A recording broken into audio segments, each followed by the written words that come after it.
Listen to what I'm saying, people. You are the future. I do not want you to start thinking as small as your bank account. Be obedient to the visions, the ideas. Move on them. Out of sight, out of mind. It's grind season, it's hustle season. I need to awaken the beast inside of you. If you make it to the end of this video again, I want you to write, the world is an empty canvas waiting on new thoughts to think. And it's on us to create those thoughts. It is your responsibility to be obedient to God's visions. How dare you have God to send you a vision and a thought and an idea, or show up and reveal these things and ideas to you in your dream. It can be you writing a book. It can be you with all of your arts and crafts and designs. It can be you with sports. What are your visions and ideas that God has sent you? What is it? What's taking you so long to move on it? Put your money together. Budget your money. Make the move. Make the move. Just do it. And guess what? If you hit a wall, get your ass back up and keep going. I've made it this far from hearing way more no's than I've heard yeses. But I'm not afraid of the word no.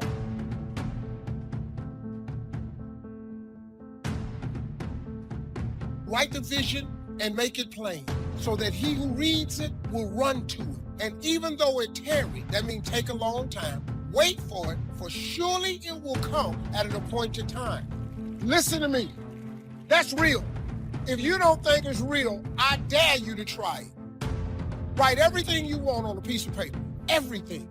Use your wildest imagination. If you can think it, you can achieve it. Write it on a piece of paper. Read it every morning and every night. Come back here 1 year from today and see how much of that stuff then came true.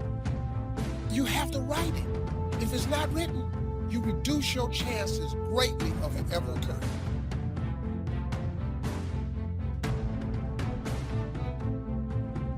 Nobody's gonna come knocking at your door with opportunities.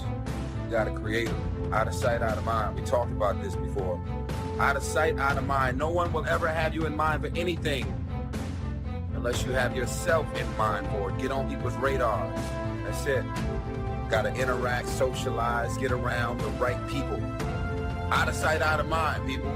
I can't tell y'all enough. What is the plan? Any man with no plan shall perish. What is the idea? What is the vision? What is it? What's happening? What's going on in your mind that the world needs to experience?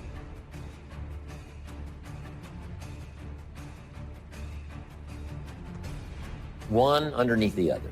Just let your dreams run free here, not what you think you can get, but what you want. If everything fell into place, you could have whatever you wanted the next 10 years, what would that be? Little things, major things, insignificant things, doesn't matter. Just make the list. I gotta tell y'all something. The real reality is this. When you decide what you want to do for your life and your career, when God sends you a vision, a bold vision and confirmation around that book you were supposed to write, anything, it's gonna be your family and friends and loved ones to be the first ones to try and talk you out of greatness. Because why? They were never sent that vision. They were never sent that idea. They were never sent that concept. As a matter of fact, if you try and explain it, they're still not gonna get it because you see the invisible. You see what's not there. Only those that can see the invisible can do the impossible. You have to be able to see what's not there in order to pull off the impossible. Be clear in your mind in what you intend to achieve. Know what you are going to do. That doesn't seem like too much to ask. But how often do we see people going through their lives without knowing what they are trying to do, without having any intent, without having a clear mission? I'm talking on an individual level. As a person, people go through their lives without knowing what it is they want to do, what they want to accomplish. Know what your mission is. Know what your intent as the commander of your life. Know what your intent is, and then fight with everything you've got to win.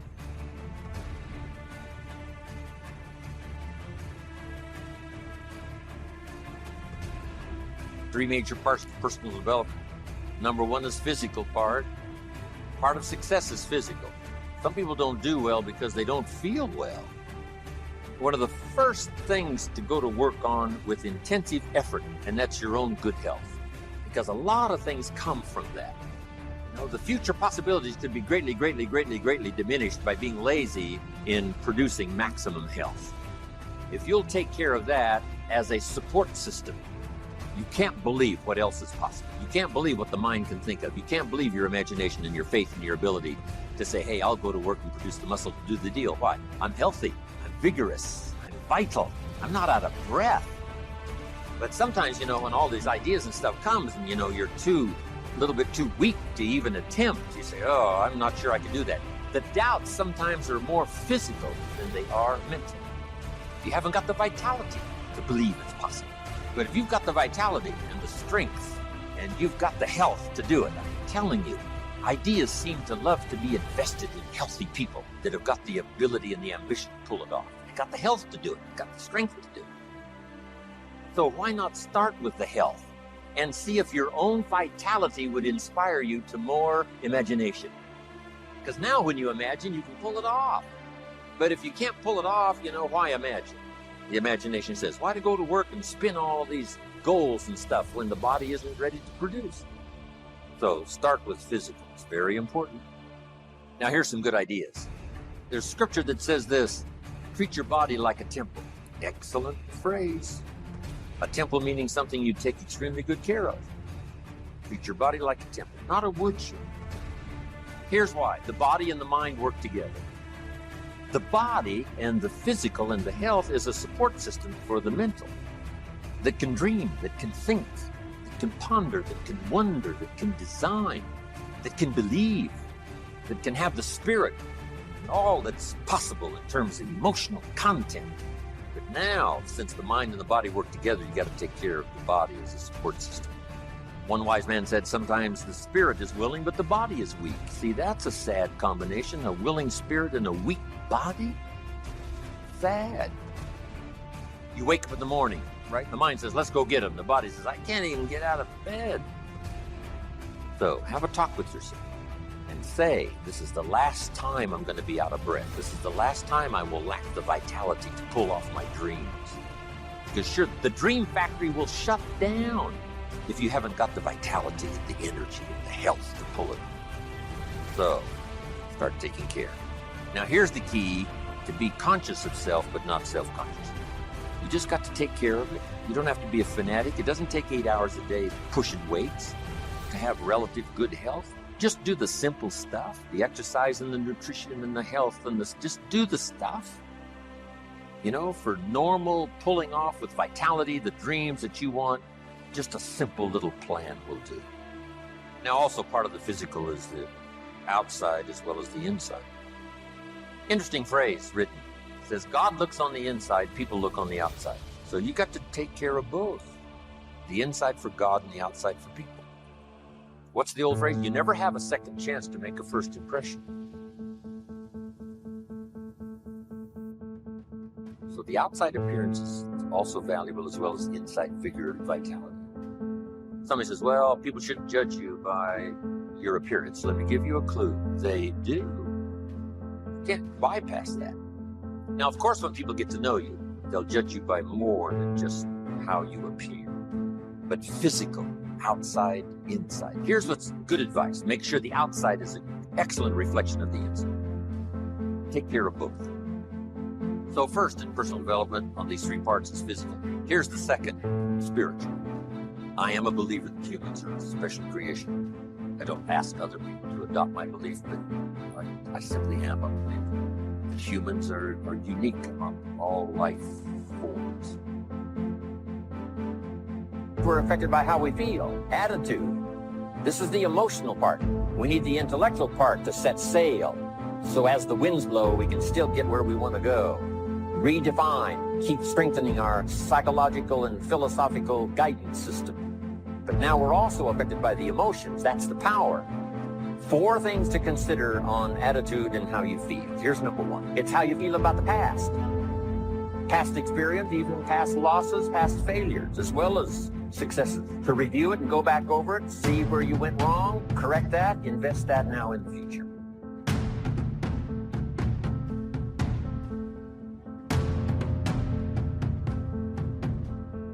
Don't live in the past, and don't carry the past around like a burden, but simply use your past as one of your mentors to help refine mistakes, make some changes that you can invest now in the future. Here's the second attitude. It's how you feel about the future. We look back for experience, but number two, we look forward for inspiration. Take some time and decide what you want. Where do you want to go? What do you want to do the next 10 years, 20 years? How about the people you want to meet, cities you want to visit, experiences you'd like to have over this next period of time? Here's the next key. Write it all down. Building a life is like building a house. You wouldn't start building the house until you had it finished. So I'm asking you not to be casual anymore. Start designing the future for yourself, for your family, for your business. Decide what you want. So from the past we get experience, from the future we get excitement. Now here's the next advice. Put everything on your list of goals. Little things, insignificant to someone else but important to you. So set goals. Set the goals that'll turn you on, goals that'll get you excited. Put everything on your list. Now, here's the next attitude. It's very important how you feel about everybody. If you want to be a leader extraordinaire, here's what you learn. Each of us need all of us. One person doesn't make an economy. One person doesn't make a symphony orchestra. Each of us need all of us, and all of us need each of us. Each gift is important as we bring it to the table, as we bring it to the community. Now here's the last one on attitude. It's how you feel about yourself. Nothing more powerful than self-confidence to start multiplying your income by 2, by 3, by 5, by 10. It comes from self-esteem, doing the things you know you should do, and at the end of this day, your self-esteem is soaring and high. 3 key words. Remember these words? Here they are. Study, practice, and teach. If you are a believer in whatever religion or whatever spiritual part of your program, these are 3 excellent words. Study, practice, teach. Don't neglect your studies on your own spirituality, whatever its origin, whatever your beliefs. Then practice, put it into practice so that, number 1, you become a good role model, first for your children. Then teach, pass it on.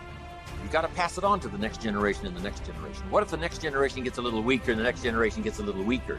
Now the family foundation is starting to be weakened, which now weakens the nation because the nation is built up of strong family foundations. Now here's the third part. First is physical, second...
Third is mental. Some key phrases on the mental part. First, the mind must be nourished. Food for thought. Bread for the head. Yes, you need a slice of toast in the morning, right, for your body, but you need a slice of cassette you put in the car system and listen and listen. Let something feed your mind. Here's what I teach in one of the other seminars on the mind, and that is stand guard at the door of your mind. Don't just listen to anything and everything.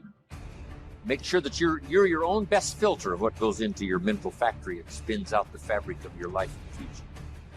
Stand guard at the door of your mind. Spend time. Be a selective listener. But you got to have a good diet, a good mental diet. When you walk into a home and walk into the pantry of the kitchen, you take a look, what's in this. This family's either going to be healthy or it isn't going to be healthy. A lot depends on what's in the cupboard. What you bring home, right, from the grocery store that you feast on for the body. Now here's what's important. A proper menu for the mind to make sure that it's got a wide range of nourishment. Because the mind needs the full education. The education of the dangers of life as well as the possibilities of life. Life consists of really two major things. One is avoiding the dangers and taking advantage of the opportunities. That's what life is all about. Avoiding the dangers and taking advantage of the opportunities. Now, by education, you've got to be able to see both, where somebody points out to you, these are the dangers, these are the possibilities. And if you keep refining your ability to see the dangers, to avoid as many as possible, and to see as many opportunities as possible, and to maximize those as you go and refine and go produce and refine, now that starts to develop the foundation for what we call a good life, a productive life, a fulfilled life.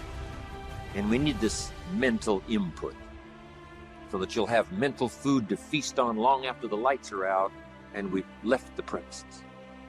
Now, we also need mental exercise. We talked about debate earlier. That's good mental exercise. Is it or isn't it? Here's what's important: to debate with yourself, to look at both sides of the issue. You must be a student of tragedy as well as triumph. You must be a student of ill as well as good. Ideas, learning to debate with yourself what's good, what's bad, what's good for you, what isn't good for you. Keep your mind vigorous. Study evil as well as good. You need a good library. And in this library, you need all kinds of diversity. You need a book on Gandhi and you need a book on Hitler. Gandhi to show you how high and lofty someone's ambitions that are noble can go, and the other one to show you how despicable and low someone can sink in terms of pure evil embodied in a human. Don't be afraid of the debate. Don't be afraid of the health debate. Don't be afraid of the religious debate, the spiritual debate. Don't be afraid. Something you believe in to be challenged, because that's where the vigor and the flourishing of something is. It survives the debate. If it survives the debate, it's a pretty good idea. Okay, mental exercises. So, feed the mind, debate, exercise, a continual diet. Can't go too long in between the classes and schools, and seminars, and the sermons, where things are being taught of value. Here's what else is important. You got to go to everything you can afford. Have a good plan, weekly plan, monthly plan to go to.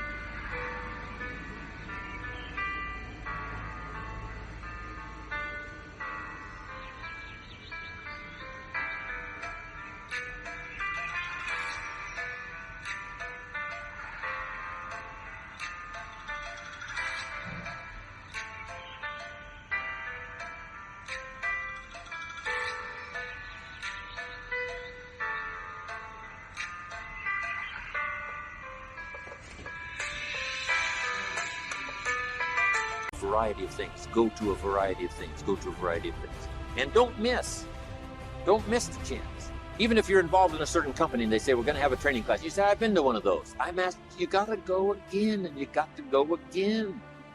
You can't get it all the first time. When they call a little training class, make sure you're there. Here's why. Some of them are going to be life-changing. And you don't know which experience is going to be life-changing. You can't pick the one. You just got to go, go, go, go. One is life-changing. You go again, you go again, you go again. Another one is life-changing. For the people that were there, somebody that you met, something that you heard, and that one was just perfect. The atmosphere was right, the crowd was right, and everything was right, and you'll never be the same again. And you don't know which one that's going to be. That's why you've got to pursue. Go often, have a good plan for the search of knowledge and ideas that can inspire to the best of your potential. If you make it to the end of this video, I want you to write this. The world is an empty canvas waiting on new thoughts to think. And it's on us, creative visionaries. It's on us to create those thoughts. You pop up with the vision and the idea, and everybody monkey see, monkey do. They all fall in line They want to do exactly what you did. What is that vision? What is that idea that you're sitting on? What is that dream that showed up to you and only you? You have to have everything you want written. If you do not have it written down, your chances of it happening is reduced drastically because it's a principle of success.